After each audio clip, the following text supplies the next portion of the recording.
Hello students. അപ്പൊ നമ്മൾ ഇതുവരയ്ക്കും basic ആയിട്ടുള്ള ജേർണൽ എൻട്രീസും കാര്യങ്ങളൊക്കെ നമ്മൾ പഠിച്ചു അല്ലെ. പ്രോബ്ലംസും ഏകദേശമൊക്കെ നമ്മൾ സ്റ്റാർട്ട് ചെയ്ത് വിട്ടിട്ടുണ്ട്. പക്ഷെ അതൊന്നും ശരിക്കും പറഞ്ഞാൽ ഒന്നും അല്ല. അഡ്വാൻസ്ഡ് ആയിട്ടുള്ള പ്രോബ്ലംസും കാര്യങ്ങളൊക്കെ വരാൻ പോണേ ഉള്ളൂ. ഇനിയും നമുക്ക് പഠിക്കാനായിട്ട് ഒത്തിരി കോൺസെപ്റ്റ്സുകൾ ബാക്കിയുണ്ട്. നമുക്ക് ഓരോന്നും ഷോർട്ട് വീഡിയോസ് ആയിട്ട് പഠിച്ചു പോവാം. എന്നിട്ട് ഇതെല്ലാം കൂടി ഒരു സ്ഥലത്ത് അലൈൻ ചെയ്യുമ്പോഴാണ് ഒരു ഫുൾ പ്രോബ്ലം അങ്ങോട്ട് വരുന്നത്.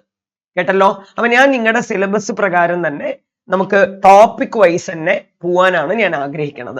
ഓക്കെ ആണല്ലോ. അപ്പോ നമ്മൾ ഇപ്പൊ നോക്കാൻ പോണ ഒരു ടോപ്പിക് ഏതാന്ന് പറഞ്ഞു കഴിഞ്ഞാൽ കോൾസ് ഇൻ അരിയേഴ്സ്. ഈ അരിയർ എന്നുള്ള വേർഡ് നിങ്ങൾ എല്ലാരും കേട്ടിട്ടുണ്ടാവും അല്ലെ. നിങ്ങളുടെ ഇപ്പോ ബ്രദേഴ്സോ സിസ്റ്ററോ അങ്ങനെ ആരെങ്കിലും ഒക്കെ ഉണ്ടെങ്കിൽ കോളേജിൽ പഠിക്കുമ്പോൾ അരിയർ ഉണ്ട് എന്നൊക്കെ പറഞ്ഞ് കേൾക്കാറുണ്ട് അല്ലെ. എന്ന് വെച്ചാൽ ഒരു എക്സാം എഴുതിയിട്ട് ഫെയിൽ ആയി, അത് ഒരിക്കൽ കൂടി ഒന്ന് അറ്റംപ്റ്റ് ചെയ്യണം എന്നൊക്കെ പറയുന്ന ഒരു സ്ഥിതി വരിക ആണല്ലോ. ഏകദേശം അതേപോലെ തന്നെയാണ് കമ്പനിയുടെ കാര്യത്തിലും. ഇവിടെ പിന്നെ എക്സാം ഒന്നും നടക്കണില്ല, സംഭവം വളരെ എളുപ്പമാണ്. ഞാൻ നിങ്ങളോട് എന്താ പറഞ്ഞത്, ഒരു ഷെയറിന്റെ വാല്യൂ 100 രൂപയാണെങ്കിൽ അതില് അപ്ലിക്കേഷൻ വാങ്ങിക്കും. ഉദാഹരണത്തിന് ദാ ഇവിടെ നോക്കിക്കോളൂ. ഒരു ഷെയറിന്റെ വാല്യൂ നമുക്ക് 100 രൂപയാണ്. അതിനെ 4 ആയിട്ട് തിരിക്കണു. 20 രൂപ അപ്ലിക്കേഷൻ, 30 രൂപ അലോട്ട്മെന്റ്, 30 രൂപ ഫസ്റ്റ് ആൻഡ് ഫൈനൽ കോൾ, 20 രൂപ ഫസ്റ്റ് കോൾ, 20 രൂപ സെക്കൻഡ് ആൻഡ് ഫൈനൽ കോൾ. ഇങ്ങനെയാണ് വാങ്ങണത്. 4 ആയിട്ട് തിരിച്ചിട്ടുണ്ട്. കേട്ടല്ലോ. ഇതില് അപ്ലിക്കേഷൻ വിളിച്ചു, കിട്ടി. അലോട്ട്മെന്റ് വിളിച്ചു, കിട്ടി. ഫസ്റ്റ് കോളും വിളിച്ചു, കിട്ടിയിട്ടുണ്ടാവും. ഓക്കെ, പ്രതീക്ഷിക്കാം കേട്ടോ. സെക്കൻഡ് ആൻഡ് ഫൈനൽ കോൾ വിളിച്ചു. ഒരു 100 ഷെയർ വാങ്ങിച്ച ഒരാള് 100 ഷെയർ വാങ്ങിച്ച്, ഫോർ എക്സാമ്പിൾ റോബർട്ട് എന്ന് പറഞ്ഞ് 100 ഷെയർ വാങ്ങിച്ച ഒരാള് 20 രൂപ തന്നില്ല. കേട്ടല്ലോ. എന്ന് വെച്ചാ പുള്ളിക്കാരൻ്റെ കയ്യിൽ 20 രൂപ കിട്ടിയില്ല എന്നല്ല, പുള്ളിക്കാരൻ 100 ഷെയറാ വാങ്ങണത്. അപ്പൊ ഒരു ഷെയറിന് 20 രൂപയാണെങ്കിൽ 100 ഷെയറിന് എത്രയായിരിക്കും? അഫ്കോഴ്സ് എന്താണ് പറഞ്ഞോളൂ, 2000 രൂപ ആണോ അല്ലയോ? അപ്പോ 2000 രൂപ പുള്ളിക്കാരൻ്റെ കയ്യിൽ നിന്ന് കിട്ടാനുള്ളത് പെൻഡിങ് ആയി. അപ്പോ ഒരാളുടെ കയ്യിൽ നിന്ന് നമുക്ക് കിട്ടാനുള്ള എമൗണ്ട് പെൻഡിങ് ഉണ്ടെങ്കിൽ അതിനെ പറയുന്ന പേരാണ് അരിയേഴ്സ്, കോൾസ് ഇൻ അരിയർ. ഇതിൽ കുട്ടികൾ തെറ്റുവരുത്തുന്ന ഒരു കാര്യം എന്താണെന്നറിയോ? അതായത് ആദ്യത്തെ സ്റ്റേജ് അപ്ലിക്കേഷൻ, രണ്ടാമത്തെ സ്റ്റേജ് അലോട്ട്മെന്റ്, മൂന്നാമത്തെ സ്റ്റേജ് ഫസ്റ്റ് കോള്, നാലാമത്തെ stage second and final call. 4 stage നിർബന്ധമായിട്ട് വേണമെന്ന് ഒന്നുമില്ല കേട്ടോ.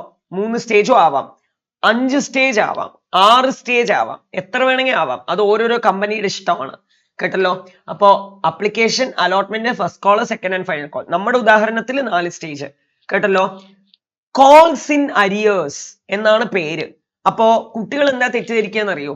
കോൾ മണി തരാതിരിക്കുന്നതിനെയാണ് കോൾസ് ഇൻ അരിയർ എന്ന് പറയുക എന്ന് കുട്ടികൾ തെറ്റ് വിചാരിക്കും. അതാണ് 1ാം നമ്പർ തെറ്റ്.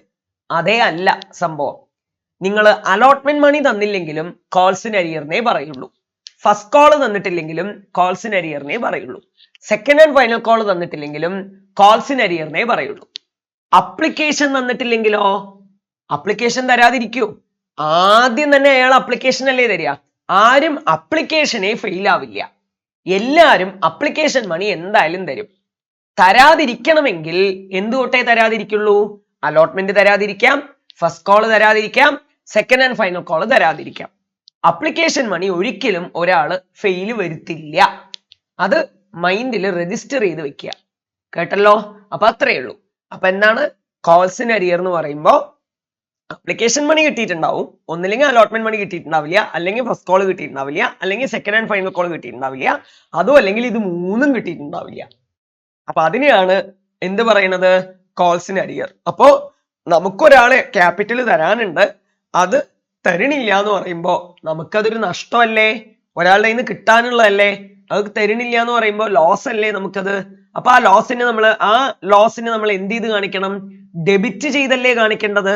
അപ്പൊ ഇതിന്ന് ഞാൻ നിങ്ങൾക്ക് പറഞ്ഞു തരാൻ ആഗ്രഹിക്കുന്ന ഒരു കാര്യം എന്താന്ന് വെച്ച് കഴിഞ്ഞാൽ, കോൾസ് ഇൻ അരിയർ ഏത് സ്റ്റേജിലാണോ വരുന്നത് ആ സ്റ്റേജോടൊപ്പം കോൾസ് ഇൻ അരിയർ നമ്മൾ എന്ത് ചെയ്ത് കാണിക്കണം? ഡെബിറ്റ് ചെയ്ത് കാണിക്കണം. കോൾസ് ഇൻ അരിയറിനെ ഡെബിറ്റ് ചെയ്ത് കാണിക്കണം. എന്നിട്ട് എന്താണോ കിട്ടാത്തത് അത് താഴെ എഴുതണം. ഫസ്റ്റ് കോൾ ആണ് നമുക്ക് കിട്ടാത്തതെങ്കിൽ calls in arrear account debit to share first call. Second and final call ആണ് കിട്ടാത്തതെങ്കിൽ calls in arrear account debit to share second and final call. ഇങ്ങനെയാണ് എഴുതേണ്ടത്. അലോട്ട്മെന്റ് ആണ് കിട്ടാത്തതെങ്കിൽ calls in arrear account debit to share allotment. Application ആണ് കിട്ടാത്തതെങ്കിലോ application കിട്ടാതെ ഇരിക്കൂ? ഞാൻ നേരത്തെ പറഞ്ഞ പോലെ അപ്ലിക്കേഷൻ കിട്ടാതെ ഒരിക്കലും ഇരിക്കില്ല. അരിയർ വരികയാണെങ്കിൽ ഒന്നില്ലെങ്കിൽ അലോട്ട്മെന്റ്, അല്ലെങ്കിൽ ഫസ്റ്റ് കോൾ, അല്ലെങ്കിൽ സെക്കൻഡ് ആൻഡ് ഫൈനൽ കോൾ, അതും അല്ലെങ്കിൽ ഇത് മൂന്നെണ്ണം. കോൾസ് ഇൻ അരിയറിന് പറയുന്ന വേറൊരു പേരാണ് അൺപെയ്ഡ് കോൾ എന്ന് പറയും. ഇതൊക്കെ എത്ര എളുപ്പമാണ് അല്ലെ? കിട്ടാത്ത കോൾ പൈസ. അലോട്ട്മെന്റ് ആവാം, ഫസ്റ്റ് കോൾ ആവാം, സെക്കൻഡ് ആൻഡ് ഫൈനൽ കോൾ ആവാം. വേറൊരു കാര്യം കൂടി പറയാനുണ്ട്. നമ്മുടെ കോളേജുകളിലും സ്കൂളുകളിലും ഒക്കെ നമുക്ക് വന്നിട്ട് നമ്മളോട് ഇൻഫോം ചെയ്യും, അതായത് ഫീസ് അടയ്ക്കാനുള്ള സമയമായി, ഇന്ന ഡേറ്റിനുള്ളിൽ അടയ്ക്കണം എന്ന് പറയും അല്ലെ? ഒരു 25-ാം തീയതി, ഇപ്പൊ ജൂൺ മാസമാണ്, ജൂൺ മാസം 25-ാം തീയതിന്റെ ഉള്ളിൽ അടയ്ക്കണം എന്ന് പറയുകയാണ്. അപ്പൊ ജൂൺ 25 വരെ സമയമുണ്ട്. 25 കഴിഞ്ഞിട്ടും അടയ്ക്കണില്ല എന്നുണ്ടെങ്കിൽ നിങ്ങൾ എത്ര ദിവസം വൈകിപ്പിക്കുന്നോ അത്രയും ദിവസത്തേക്ക് ഫൈൻ അടയ്ക്കേണ്ടി വരും എന്ന് പറയാറില്ലേ കോളേജുകാരോ സ്കൂളുകാരോ ഒക്കെ? എക്സാക്ട്ലി സെയിം സംഭവം കമ്പനിക്കും അപ്ലിക്കബിൾ ആണ്. ഷെയർ ഹോൾഡർ വന്നിട്ട് പറഞ്ഞ ഡ്യൂ ഡേറ്റിനുള്ളിൽ കോൾ പൈസ, അത് അലോട്ട്മെന്റ് ആവാം, ഫസ്റ്റ് കോൾ ആവാം, സെക്കൻഡ് ആൻഡ് ഫൈനൽ കോൾ ആവാം, ഇതിൽ ഏതെങ്കിലും ഒന്ന് തന്നിട്ടില്ല എന്നുണ്ടെങ്കിൽ സ്വാഭാവികമായിട്ടും എത്ര മാസം ഡിലേ വരുത്തിയിട്ടാണോ അവർ ആ പൈസ തരുന്നത് അത്രയും മാസത്തെ ഇൻട്രസ്റ്റും കൂടി നമുക്ക് തരേണ്ടി വരും. അവിടെ ഫൈന്, ഇവിടെ ഫൈനല്ല ഇൻട്രസ്റ്റ്. കേട്ടല്ലോ? അത്രയും ഇൻട്രസ്റ്റും കൂടി നമുക്ക് എന്ത് ചെയ്യേണ്ടി വരും? തരേണ്ടി വരും. ആൻഡ് ബൈ ഡീഫോൾട്ട് ആയിട്ട് as per the companies act 2013 പ്രകാരം നമുക്ക് ഈ കോൾ പൈസ തന്നിട്ടില്ല എന്നുണ്ടെങ്കിൽ, തരേണ്ട സമയത്ത് തരാതെ പിന്നീടാണ് അവർ അത് അടയ്ക്കണതെങ്കിൽ, ആ പിന്നീട് അവർ തരുമ്പോ പ്രിൻസിപ്പൽ എമൗണ്ട് മാത്രം തന്നാ പോരാ, പകരം എന്തും കൂടി തരണം, ഇൻട്രസ്റ്റ് എമൗണ്ടും കൂടി തരണം. അത് ബൈ ഡീഫോൾട്ട് ആയിട്ട് 10% 10% per annum ആണ്. 10% ഇൻട്രസ്റ്റ് പിടിക്കും. അപ്പൊ 3 മാസം വൈകിട്ടാണ് നമുക്ക് എമൗണ്ട് തരുന്നതെങ്കിൽ 3 മാസത്തെ പലിശ 10% വെച്ച് കമ്പനി ഷെയർ ഹോൾഡേഴ്സിന്റെ കയ്യിൽ നിന്ന് ഈടാക്കുന്നതായിരിക്കും. ക്ലിയർ ആയല്ലോ? എത്ര എളുപ്പമാണ് അല്ലെ? അത്രയേ ഉള്ളൂ കോൾസ് ഇൻ അരിയർ. അപ്പൊ ഇതുമായി ബന്ധപ്പെട്ടിട്ടുള്ള പ്രോബ്ലം നമുക്ക് എന്ത് ചെയ്യാം? അടുത്ത ക്ലാസ്സിൽ നമുക്ക് ചെയ്യാം. കേട്ടോ? Thank you so much.